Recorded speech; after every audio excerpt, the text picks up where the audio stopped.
Hey guys, welcome back to my channel, Simone here. So today I'm going to be filming the Booktube Made Me Buy It video, and this is going to be basically 10 books that I bought and read because I saw them on Booktube and what I thought of them. So some of them I liked, some of them I didn't, some of them were okay. So let's get started. So the first one is Asking For It by Louise O'Neill, which I heard about on Booktube. I don't remember by whose channel. Most of these I can't remember where I saw them, but I saw a lot of people talking about this. And so I decided to pick it up, and I'm really glad I did. I actually really liked this book. I gave it a 4-star in the end, and basically it follows a girl who is essentially gang raped at a college party or like a high school party by people, like boys that are in her class at school, and she speaks up about being raped, and the community where she lives basically all say, well, she was asking for it, she was wearing a short skirt, she was drunk. That's the kind of thing that she wanted it, sort of thing, and they stand up against her with these boys who are essentially being charged with rape. And it's about that, and it's about rape culture and how it can genuinely affect people in a very negative way. And I really liked this book. I think it was really well done. It wasn't written in a kind of patronising way, but it does talk about things that have actually are genuine things that people have said, in the thing of, like, you know, they're just typical teenage boys and things, and it's like, well, when does that stop being okay? Do you know, like, when is that not an acceptable thing to happen? And just because she's wearing a short skirt and she's drunk, does that mean that she's asking to be raped? Like, the book was very interesting. It was written in a very good way, and it also explained a lot of the kind of reasons why rape victims don't want to report it, because they're either not believed or they have to then stand up in a courtroom and kind of explain exactly what happened and things like that. And yeah, it was very eye-opening for me. I absolutely loved this book.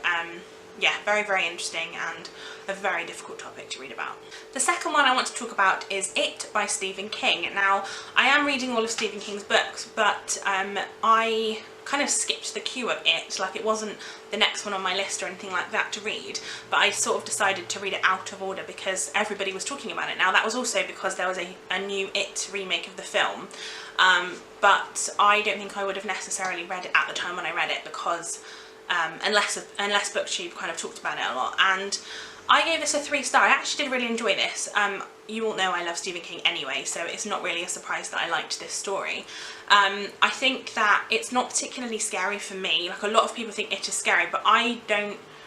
The way it was written for me was more to do with the relationships between the 6 kids in this. So basically it follows 6 children who, when they're at school, kind of all, 7 children, who all, like, agree that they will be there for each other when the time comes when they need to be, and then however many years later, one of them calls all the others and says, look, it's time, we need to do something about this. And It is always depicted as a clown. Now, it is a clown at times, but it's not always. Like, it's kind of your worst fear is basically what it is. I don't think it was particularly scary to me, but then I've always said that I don't find books particularly scary. I think TV is. So if I watch the film, I've never seen the film, any of them. I feel like if I watched them, I would probably be terrified. So I'm not going to do that just yet. I might do it eventually, maybe when AJ's here, so I can hide behind him. But yeah, I think it was definitely a story that I enjoyed. It wasn't as good as other Stephen King's books that I've read, but that's just a personal preference. The next one I have is City of Lost Souls by Cassandra Clare. Now, this is the 5th book in the Mortal Instruments series, and you might be thinking, why would it make you read the 5th one? But the reason for that is, I didn't love the 4th book in the Mortal Instruments series, which I think was The City of Fallen Angels. When I say I didn't love it, I think I gave it a 4-star rather than the 5-star that I've given most of the other books. And I felt like it was a filler book and I wasn't that interested, and I'd kind of gone off the idea of continuing the series. And then everybody was saying how the 5th book is better than the 4th book, and you should read the 5th book because it's really good.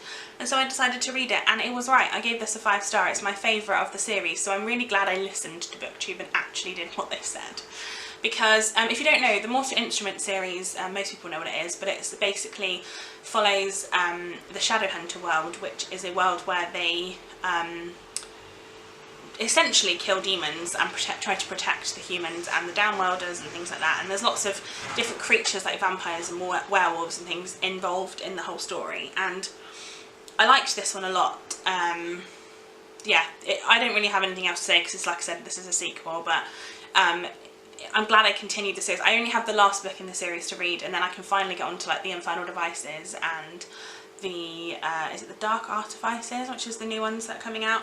So yeah, I'm really glad I continued to read this one because I did definitely like it. So the next one is Doing It by Hannah Witten, which I guess is more of a YouTube made me buy it rather than Booktube, because Hannah Witten is a YouTuber who talks about sex and relationships, and this book was written by Hannah Witten about sex basically, and it talks about many different aspects about sex and gender, and it talks about contraception, it talks about sex toys, masturbation, it talks about many different topics. I gave this a 3-star. It wasn't my favourite story, mainly because I felt like I wanted more sort of specific anecdotes, as opposed to quite a lot of it was more like textbook based, where it was more like explaining things to you, and I felt like, having watched her channel a lot, I knew a lot of the stuff because she's very good at explaining things, and so I wanted more of like a personal touch to it, I suppose. Now there was a lot of personal things in there, so I don't really know what my complaint was, but yeah, I gave it a 3-star. I did really enjoy it, and I definitely would recommend, and I feel like if you're not somebody who knows a lot about that sort of subject, it's probably a good way to start, but I don't feel like it's a book that, if you're extensively like clued up on that subject, that it's not really going to teach you too much. The next one I read was Splintered by A.G. Howard, and I was recommended this because I watched a live show that Witty Novels did with A.G. Howard. They were talking about her book, the one to do with the Phantom of, was it Roseblood, to do with the Phantom of the Opera? And I decided to read Splintered because they talked about that a bit in there as well. And Splintered is an Alice in Wonderland retelling, and I really disliked it. I gave it a 2-star because, I don't know, it was very jumpy. I didn't connect with any of the characters. I didn't really like anybody in it, and it just wasn't for me. I think it was just one of those stories that kind of annoyed me, and I didn't like the kind of fact that they were sort of using mental health as a kind of crutch, and it was trying to explain why this person was crazy even though they weren't crazy, because it actually happened, and she was in a mental hospital. I don't know, I didn't like it, and yeah, it wasn't one for me, I'm afraid. Then the next one that I was persuaded to read by watching Booktube was Atonement by Ian McEwan. Now, I tried reading this once when I was probably like 18 or 19, so I mean that's like 8 years ago, which is terrifying, but I tried to read it and I just couldn't get through it. And then I watched the film and didn't understand the film very much. Like I watched it and I kind of got it, but I didn't totally get it. And then I read the book again, and it was like the two things together clicked for me, and I only reread the book because people were saying how amazing it was, and I was like, I don't understand it. Like, I didn't think it was amazing, I don't understand. And because of Booktube and the way that people were talking about it and praising it so highly, I was like, okay, I will give it another go and see how it goes. And do you know what? I'm really glad I did, because like I said, I loved it. I think I gave it 4 stars actually, which is very good for a book that I really didn't like the first time I read it. So yeah, definitely a fan of that. Next up I have Go Set a Watchman by Harper Lee. A lot of people had been talking about To Kill a Mockingbird, which is a book that I read before Booktube and loved. I was a big fan of it. And then the new one came out, Go Set a Watchman, and a lot of people were talking about it and there was a lot of buzz about it. I thought, okay, I'll give it a go, and I hated it. I gave it a 1 star. I don't think there was a storyline. I can't see why people love it so much, and it was really a disappointment to me because, like I said, I love To Kill a Mockingbird so much. Now, if you don't know, To Kill a Mockingbird follows Jem Scout, whose father, Atticus Finch, is the he is the defence lawyer for a black man accused of murdering a 2 white men because they raped his daughter. And the community around him, because this is set in like the 50s, the community sort of shun Atticus a bit and sort of think that he's doing a terrible thing because he's black. The defendant is black, and they don't, being a black person doesn't afford you the same rights in the 50s as it does now. And people were very prejudiced, and they didn't think that he was doing a very good thing, but he was just doing what he felt was right. And I loved that book. It was very eye-opening. It was something I'd not read before.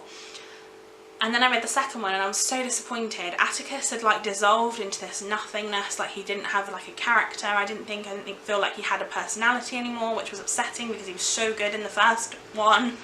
And And then there was like a character death between the two different books, and they just sort of breeze over it, and I hated that. And yeah, I just wasn't a fan of the second book, so I wouldn't recommend it. If you're going to read it, just read the first one and stick with it. The next one we have is unfortunately another one I didn't like. Now I must say I do get a lot of good recommendations, but I seem to have picked bad ones for this video, so I'm very sorry about that. But that is This Lullaby by Sarah Dessen. Sarah Dessen is one of those authors that everybody loves, and I have only read one of her books and I didn't like it very much. I gave it a 2-star. I only read it a few months ago actually, and that was This Lullaby. And the thing I said I did like about it, and I still stick by that, is the fact that the main character is not perfect. In fact, she has a lot of flaws. She likes to have one-night stands, she drinks, she smokes, and she's a bit promiscuous, and she's not ashamed of that. And I think that was really eye-opening for me, really refreshing to see a character like that, because we often get these sort of cookie-cutter characters in, you know, contemporary stories, and they're people that are perfect and never have done anything wrong in their lives, and I was a bit like, this one was just something completely different, and I did like that. The thing I didn't like was the rest of the story, basically. It follows the main character, Remy, who doesn't... Her father, I think, died when she was young, but the only thing that she was left to remember him by is a song that he wrote with the lyrics, "I Will Let You Down," and the song he wrote, it's quite a famous musician, and this song is always played, and so every time she hears it, it kind of makes her think about that, and she doesn't like that. So yeah, I didn't like the rest of the storyline. There was a lot of girl hate in it, which made me want to like shake the woman that wrote it. But hopefully, please let me know what your favourite Sarah Dessen book is, because I really would like to read more of her, because everybody loves her, but I just didn't particularly like this book. Then the next one I have is Heartless by Marissa Meyer, which is another Alice in Wonderland retelling. This one I actually gave a 4-star to, because Marissa Meyer, who wrote the Cinder, what's it called, the Lunar Chronicles, which I talked about in my August wrap-up, which was the last video I uploaded, so I'll link that below. But basically, she wrote that, and I loved her writing there, and she did, that's retellings as well. And this one was basically, is like a prequel almost to Alice in Wonderland. It's kind of the Queen of Hearts backstory, and I was reading this thinking, how can Queen of Hearts suddenly turn into someone evil, because she's so likeable in the beginning, and then it totally made sense. Like, I got why she was the way she was. The way this was written was absolutely heartbreaking, because you know that there's going to be a bad ending. That's the reason why she turns the way she does. So you're reading it with that anticipation, and you're liking her so much that you're thinking, I don't want this to be like a bad ending, or like a horrible thing happens. So yeah, I really loved this. Definitely one I would recommend, and it's one of my favourite books, retelling books. And so I realised that I only actually have 9 books in this video, but that's okay. So I hope that you like this. I'd love to know what books you have read because of Booktube, and what you thought of them, because I think that's so interesting. And recommend me any books down below, because I'm always up for new recommendations. I upload every Monday and Friday at 5 PM, so please do come back and check out my channel at those times, and I will see you in my next video. Bye guys!